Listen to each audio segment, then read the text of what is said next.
Hello, folks. Welcome to the Manly Pinterest Tip Show. I'm Jeff C., and you're not. I've got another great show for you guys today. I can't wait for our guest and I to start talking. You guys are really going to enjoy this. You know, I'd also love for you guys to head over to manlypinteresttips.com, subscribe to the email community so you'll never miss a great guest like we have today.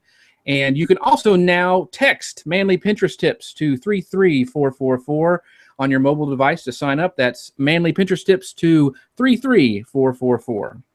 Well, like I said, we have another great guest today, and I've been a big fan of this guy's art ever since I saw it. I think it was on Google+. And we're going to be talking about strategies on what he uses to sell his art on his Etsy shop and how he uses Pinterest with that. And I'm just proud to introduce you to Mr. Aaron Wood. Aaron is a graphic designer currently residing in the state of Massachusetts. When he's not creating artwork that has a social media or pop culture angle to it, he's probably trying to cook up a plot to score him some lobster. And I love lobster too. That's a little Freudian slip there. Aaron, thanks so much, man, for being here on the show today. Thanks for having me, Jeff. It's good that we finally connected, and I was able to be a guest on your show. It's going to be really nice. Awesome.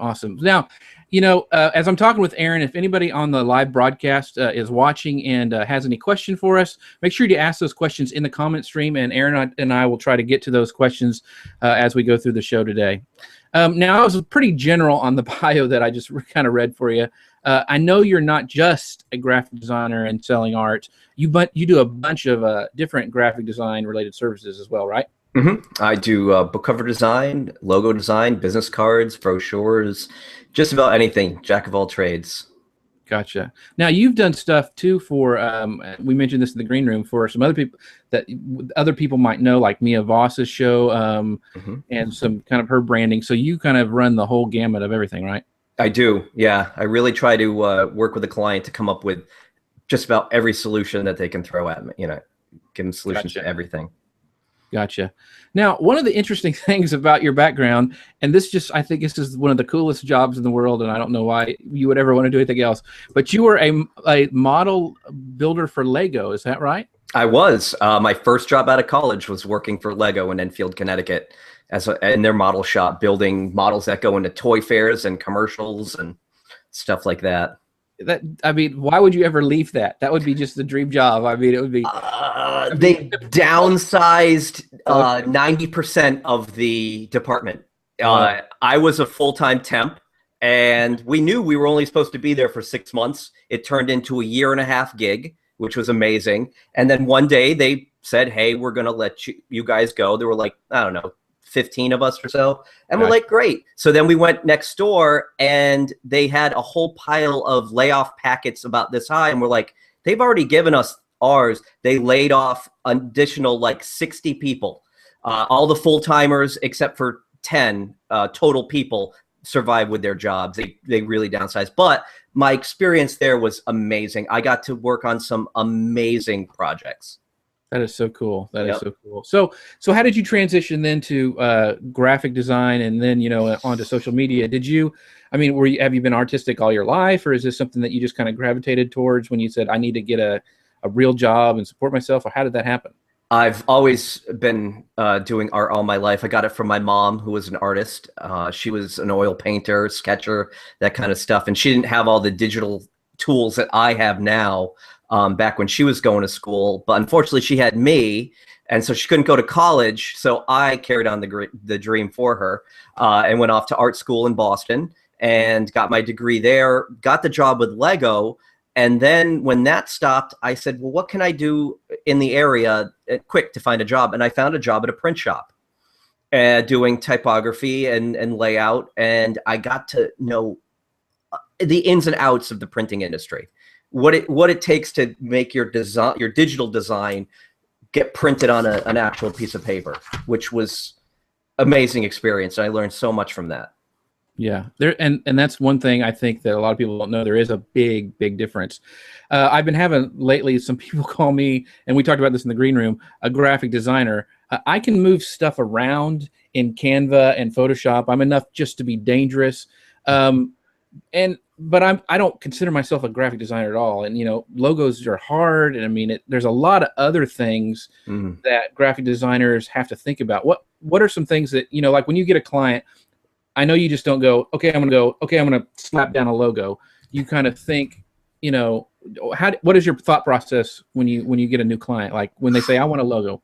I really try to work with the client at first and say, is there something in your mind that you see? And believe it or not, a lot of times clients are just like, I have no idea what I want. Make something for me. And sometimes I look at their business and what they do, and everything just clicks right away, and I can run with it. Sometimes it's a little more of a fight. You got to have a little bit of that back and forth and show them a bunch of designs, and then they'll shoot some down and maybe pick one, keep going from there. Every client is different. That's almost the positive and negative about being a graphic designer, is every job is different, and every job's either a cakewalk or a struggle. Nothing's ever easy and nothing's ever, super difficult. It's always a mix. Right. Yeah, exactly. Well, you mentioned on Ralph and Carolyn Rivera's show that, things really blew up for you on Google Plus, social media wise. People started sharing your stuff and you started selling out in your store of your artwork. Did you have a strategy after that? Everything started going viral. What did you do? It was funny because I had opened my shop a month earlier to sell these Euro stickers. You see on bumper stickers that are a couple letters. I did a bunch of funny parody ones of those. Right. And so I had the shop open, and then a month later, these posters went crazy online. So I said, hey, let me put some up in my shop. And they sold out within an hour. I put 10 sets up, gone within an hour. So I kept putting them up there. And then I just went to everywhere that I was online back then and said, hey, I got these posters, and it just started the ball rolling. Tons of blogs picked it up, and at the time, I was lucky enough to get shared on some pretty big websites out there, and that just kept going. Right. So who are the people who are some of the names you had mentioned in Ralph's show that had shared your stuff? I mean, they were like, was it Scoble was one of them, and Guy Kawasaki shared my stuff. Pete Cashmore from Mashable was actually one of the big reasons it went viral online. In fact, Mashable did a piece a year later on top Christmas gifts to give that are social media related, and my posters were one of them. I've got to give a shout out to Design Milk, which is a huge design site, and I actually ran into Jamie, the woman who runs it, at South by Southwest 2 years ago. She walked by me on the street, and I said, that looks like her. I'm going to say hello. And it turned out to be her, and we've been in touch ever since. It was really, really nice. Wow. So, yeah. So when this happened, when it kind of blew up, how many posters did you have? And if people are wanting to see these posters, we'll give links to your Etsy shop. They're in the on the event page, and they'll also be on the show notes. And the examples of your artwork are there too, which are just incredible. So how many did you start out with that when it kind of went and blew up? 3. I did a Twitter one, which was Be Brief. The enemy might be listening in. I did a Facebook Farms one. Basically like, click on these fun games or your farmers won't get fed, your people won't get fed, kind of thing. And then I did a Google Plus one, which said, all must be shared to win the war. And it was in the style of an old Soviet propaganda poster.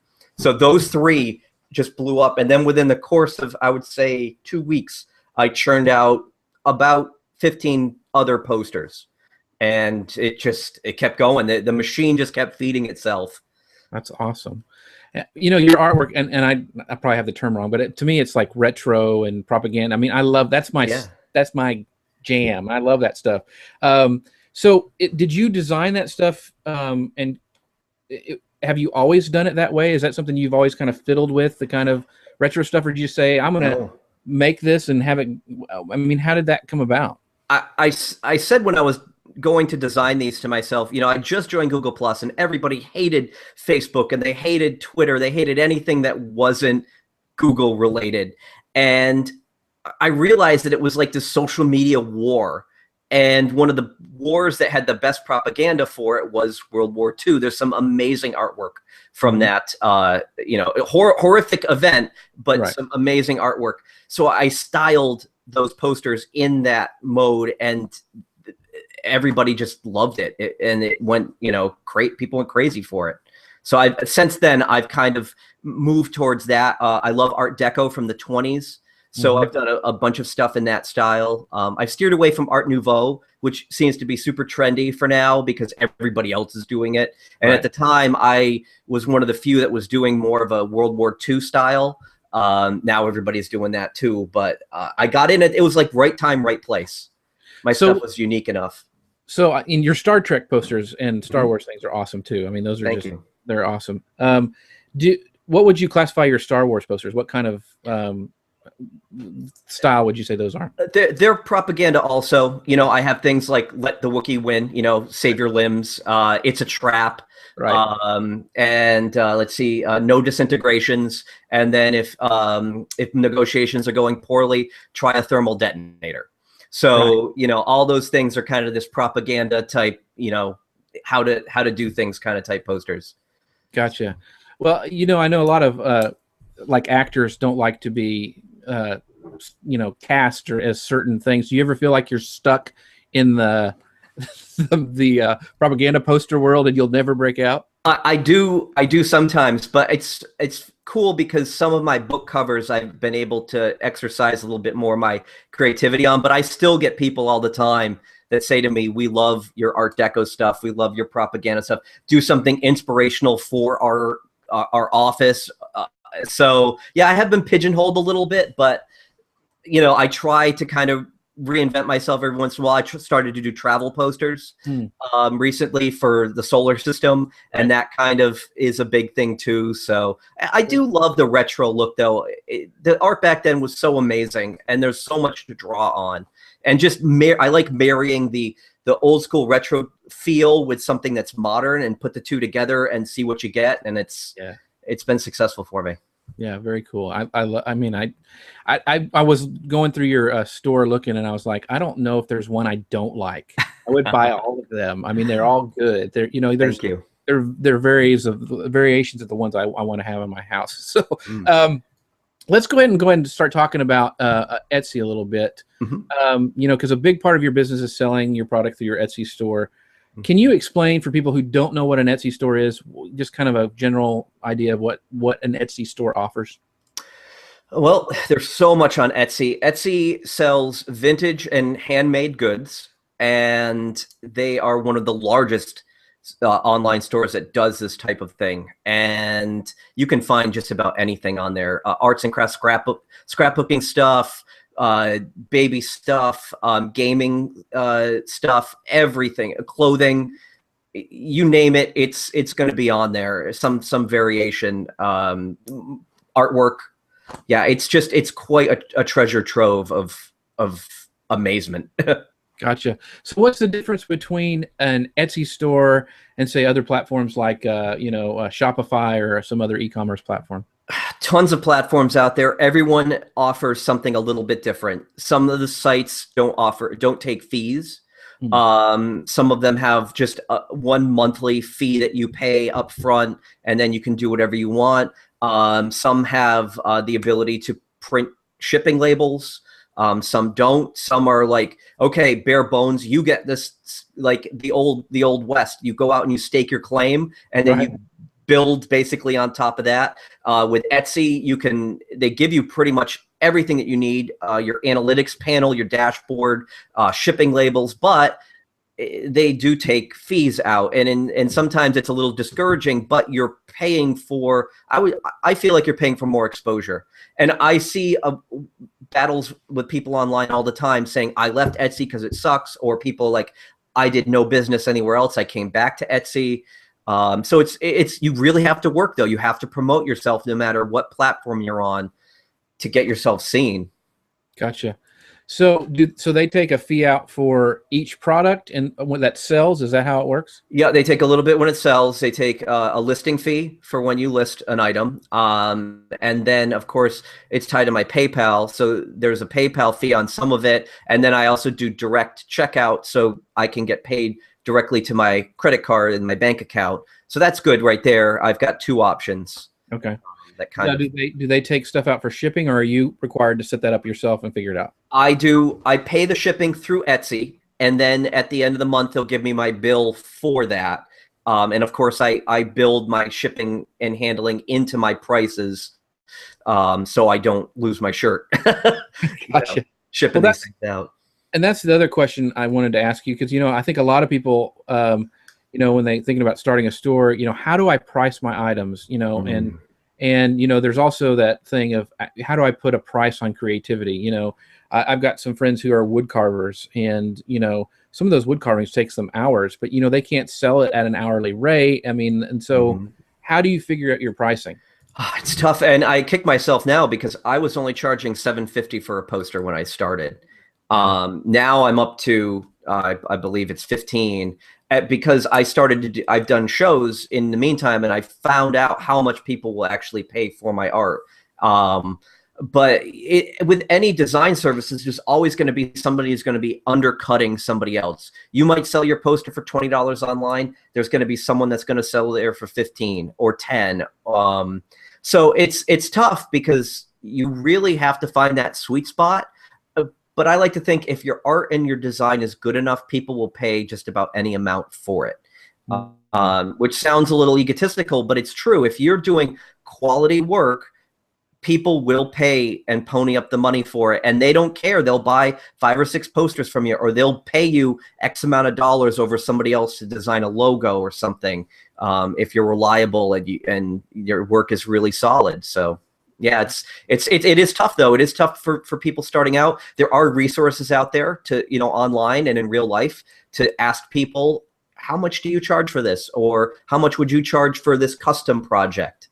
And just use the resources available to you and try it out. If stuff doesn't sell, adjust. Right, and make sure you you factor in shipping, because that's probably a big deal. Well, international shipping is crazy expensive now. Gotcha. Yeah, I'd never even thought about that. Now, I noticed going through your store that a lot of times you'll have like a limited edition, and even some prints that I remember seeing before aren't there anymore. And, I know that there's this big stuff about scarcity marketing. They have countdown timers and all this stuff. So what's your kind of strategy on, this kind of scarcity type or limited edition prints? There's 2 ways I look at that.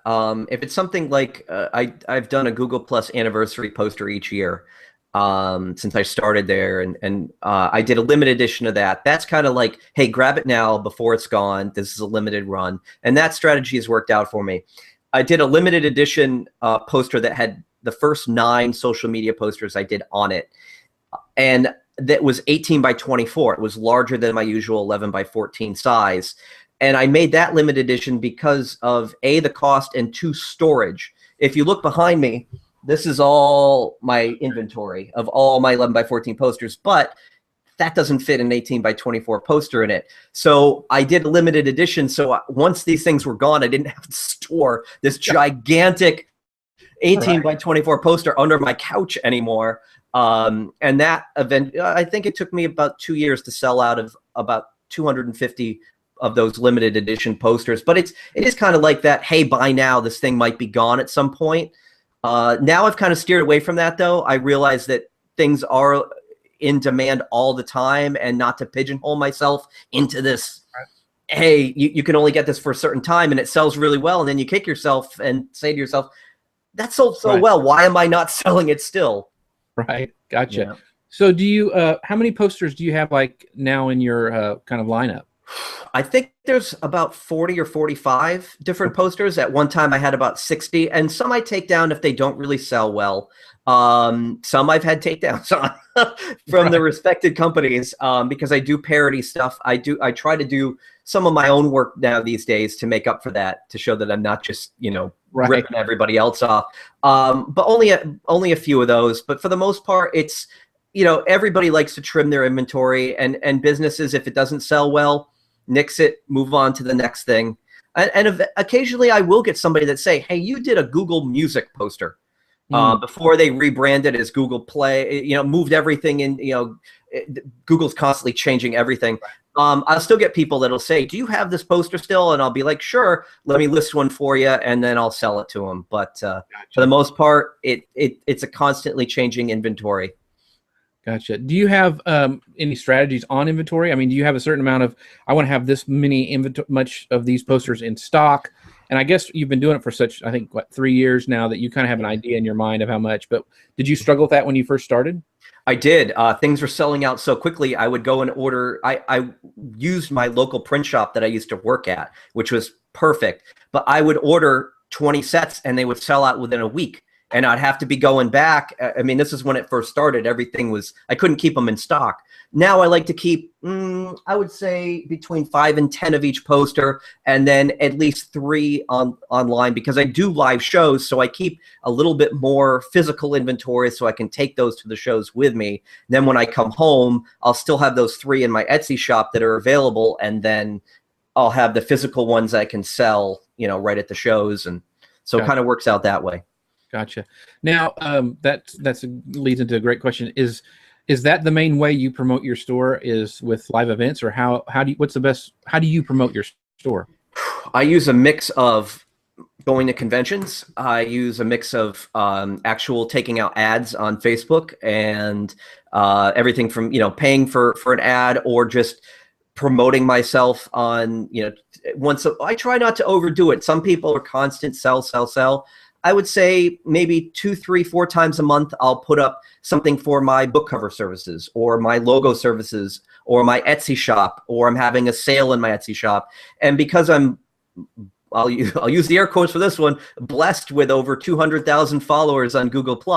Right. 90% of those are probably spam accounts. But anyway, I like to, put a lot of things up there. And I do have a lot of, friends and followers there that are more than willing to reshare my stuff and help me out. So, but once again, you have to work. I've worked to get to this point, and a lot of people struggle at first, and you have to kind of test the waters. You might do an ad on Facebook, and I know there's a lot of naysayers out there, but you might get people in traffic. And I watch all the analytics, do a little bit at a time. So I would say I go all over, to answer your question, both paid ads, free social media stuff, and doing live events. All those things together kind of gel for me. Gotcha. And that's I think a good piece of advice for people is to, it doesn't, even though you went viral, that wasn't sustainable. You still have to work for getting traffic. It's not just, hey, look, I made it and I can sit back and the money was rolling in. You've got to still continue to work at it. Mm-hmm. Now, do you change items for like the seasons? I know a lot of people on Pinterest, they'll start putting their holiday boards up. Do you, I mean, I don't know if you have any Christmas posters, but do you do anything for that, or special events? I don't actually. I should though.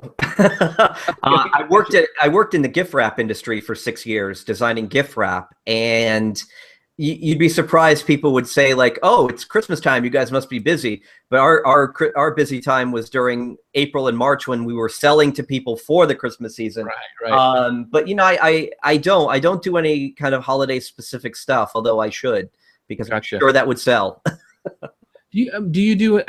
How often are you creating new products? Do you have that, like you say, I want to work on a new poster and try to get one done a month? Or what's your kind of creative process in coming up with new posters to sell?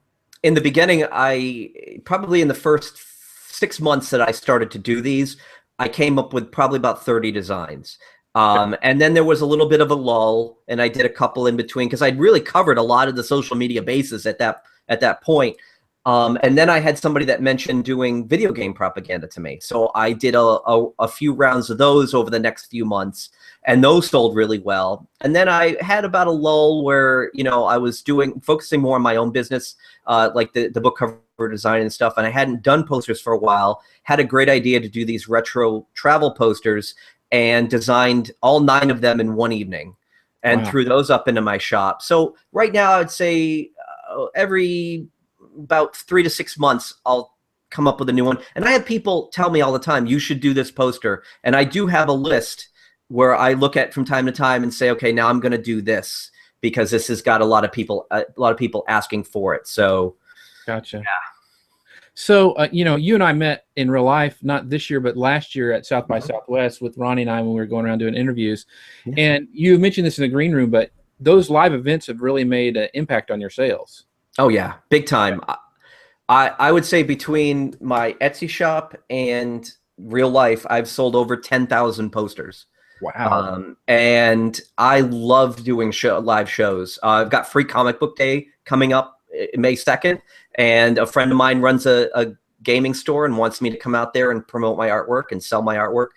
Everything from South by Southwest to little shows like that, little in-store appearances, all add up.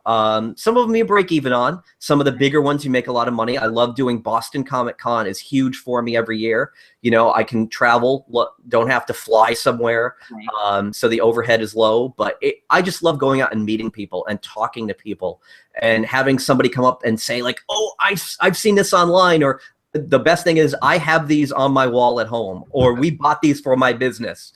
That's cool. That really makes my day. That's really cool. Well, let's dive into Pinterest real quick because, you know, this is the Manly Pinterest Show. Right. So I know you use Pinterest to promote your store. So how do you use Pinterest and Etsy together? It's amazing. And it's really cool that Etsy and Pinterest work so well together, because right from Etsy, there's a pin it button right there. So I'll set up a listing, and then I'll just hit that pin it button, put it in I've got boards for each of my video game and my social media stuff, and just pin it right there. It's really great how that goes hand in hand. I remember when I first discovered that, it made things so much easier than going into Pinterest and setting everything up. It's a direct pipeline right to my store with those rich pins. You know, you just click on that, you know, it's showing you the price, you know, what it's costs, and then people can follow that right into my shop. So it's a really good thing that goes hand in hand. Yeah, and you mentioned you're just started to do promoted pins, which I think, you know, once you get those drilled down, that's going to be a real kind of boon to, okay, I can really see what's working here. Yep, little experiment for me. Starting last night, actually, I got the email saying, "Hey, you want to set this up?" And there you go. Had another question I didn't tell you about this, but I'm not into Etsy. I haven't gone in there and messed around too much. But are you able to rotate your like what shows up first, and, you know, kind of when you play with now, like, because I'm thinking, you know, okay, the new Star Wars trailer came out, the new Star Wars movie's coming out. That would make sense for me to take my Star Wars posters and put them up top where people could see. Are you able to do that? You get four slots at the top, and you can star 4 items in your inventory, and those will appear at the top of your shop. And I do rotate those out every once in a while. I think right now I've got the Planet stuff up there, but with the Star Wars stuff, I plan next week on rotating those out, putting the Star Wars stuff up, and then going from there. Gotcha. That's very cool. Very cool. Now there's rumors, and I hope it happens, and I have a feeling it will, that Pinterest is working on a buy it button that allow people to, you know, purchase directly from Pinterest. Do you think that will help or hurt Etsy? I mean, it almost is like it may, however they set it up, you know, is it going to bypass them? What's this? They got a good relationship right now. I don't know how that's going to work, whether the buy it now button will trigger an Etsy sale, or it will be something that the shop owner is going to have to fulfill from Pinterest, because I would say 99% of Pinterest is other people's stuff. Right. You know, you're pinning other things that you think yourself or other people will be interested in. That's going to be a really interesting thing, and how they're going to make this button actually activate and work. I would love it if when they hit it, it went right to my Etsy store, sold an item. And then are they going to hit that buy it button, and are they going to be able to bundle things? Are you going to get this queue when you hit buy it, and then you can hit a checkout button when you're done? I think it's really good, but okay, Etsy's been around forever. Pinterest is rolling right along. People are going to shop Etsy. It's like brand loyalty. You're going to stick with the thing that you like. If you're on Etsy now, people are going to keep shopping Etsy. I feel that Pinterest has that, hey, I can pin all these pretty things to it. By putting a buy it now, it is that little carrot dangling in front of somebody. Right. I think it would be bad of them to break that relationship with Etsy. I think if they put the two things hand to hand, or pin it from another site, like another type shop type place, right, it would be this nice synergy. If they try to go against that grain and turn it into their own little thing, and I can see why, because Pinterest is trying to make money too. Right. But yeah, I'm hoping that they'll keep that good relationship up. Yeah, they've got to make it so that it's beneficial for everybody. So, do you have like a strategy on Pinterest where you'll go and, okay, I'm having these new Star Wars posters I'm going to put on sale, or highlight them. Do you go and repin them to boards on Pinterest to kind of drive traffic that way? You know, I would have to say I've neglected Pinterest a lot. And the show that you just did, I forget what the name of the girl that. Julie Grimbois? Yeah. I've been invited to one group board in the entire time I've been on Pinterest, but that's a strategy I really need to look into, where I can go and repin stuff. My social media stuff is everywhere on Pinterest, and it's not because they repin my stuff, because Right. it's been shared so much out there. It's almost like everybody else is doing the work for me. Right. What I use Pinterest for a lot myself now is more or less, and this is going to be funny, but for character reference and stuff like that for my illustration work. I have a board set up specifically for that. And then I have my own boards for my artwork and things that kind of perpetuate themselves. I almost feel like, you know, I don't want to repin it myself onto my own stuff, but you're right. I could go somewhere else and pin it, which I didn't even think of before, you know, listening to that show. So you're always learning, you know, you're always learning strategies and stuff. And that is one I can incorporate. Gotcha. Yeah. If you were to start like doing Etsy right from the beginning again, what would you do different? Not take a break from it for a week. I was getting so many orders. I was overwhelmed. I was selling out so much. I actually said, I'm going to take my store down for a week and catch up, which was a stupid maneuver on my point. And I would charge more. So those two things together. And then I've got a wicked streamlined process now as far as, you know, fulfilling orders. I can fulfill 10 orders in a half an hour. When I first started, those 10 orders would probably take me about an hour and a half of cutting labels and doing templates and filling in information. And it's been a real struggle at first, but now it's kind of streamlined. So yeah, in the beginning, standing at the post office counter and getting a receipt for every single order. But Etsy's kind of stepped up too. They've evolved. They have this label printing thing now, and they keep track of all your inventory, and all these stats and everything have evolved. So those two things have kind of gone hand in hand. They've given me access to more that wasn't there in the beginning. But yeah, I would definitely charge more and not take that week off. Gotcha. Now, when you actually did raise your prices, did you get any pushback from your customers or anything like that? 2 years after I started, it was around Christmas. There was a website, a YouTube channel called Vsauce, and they have 3 different channels, but one of them highlights really cool things. So it was around Christmas time, and they highlighted this. It was a 10-second blurb in one of their videos. Buy these video game posters from Aaron Wood, 10-second blurb. Here's his Etsy shop, boom, done. And I started to get order after order after order after order. And the funny thing was, first of the year, I was going to raise my prices. So I just went in within a few hours of starting to get all this landslide of orders and just jacked the prices up almost double to what they were. And I saw a comment on YouTube where someone said, look, this dude is just raised all his prices. It says $7 or $8 in the video, and these prices are all like $12 now. Like, what the hell is this guy doing? And I felt bad for capitalizing on it, but honestly, I was going to raise my prices because I get people saying to me, you're charging too little, you know, stop it, jack your prices up. So it was kind of like perfect opportunity, but it did make me look like a jerk for, you know, charging people so much. Gotcha. And they had video evidence. That was bad. Did. That was the damning evidence right there. This is the Manly Pinterest Tip Show, and I ask this question of all my guests. Do you have any advice for guys who are starting on Pinterest? Yes. I mean, go in and search for stuff that you like. Everything's on there. Every single thing. And I don't want to name any specific categories because anybody can be into anything. Just jump on, make an account, do a search, and just start pinning. And you can make private boards. You can make public boards. The resources are there. Like I said, I use it for illustration research and character design. I pin a bunch of stuff that I might want to go into if I'm working on a project. Everything is on there. And don't be afraid to just search for stuff and go for it. It's a great opportunity to really help you out with everything. Yeah, that's great advice. And also circle, if you have people you like to follow, like let's say I have a wood carving guy I want to follow. You don't have to follow the whole guy, you know, follow just that wood carving board. So that way you don't get into, You know, I did that, and I was getting, you know, nail art, and I mean, stuff I don't want to see. So that's just a little tip as well.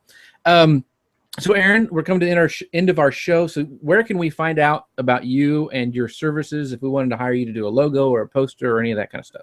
Well, you can email me directly. Do you want me to say my email or?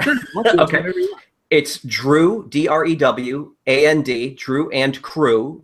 So DREWAND CREW 2002 @yahoo.com. That's my email. You can email me there, or you can visit my Etsy shop at, you can find me on there. It's Just One Scarf, or www.etsy.com/shop/JustOneScarf. That's JUSTONESCARF. Awesome. And we'll have all those links to all that information in the show notes. And as always, I'd love for you guys to head over to manlypinterest.com, click on the sidebar, subscribe to our email community so you'll never miss out on a great guest like we had today with Aaron. Because at Manly Pinterest Tips, we're always adding testosterone one pin at a time. See you next time, everyone. Thanks for watching. Bye now.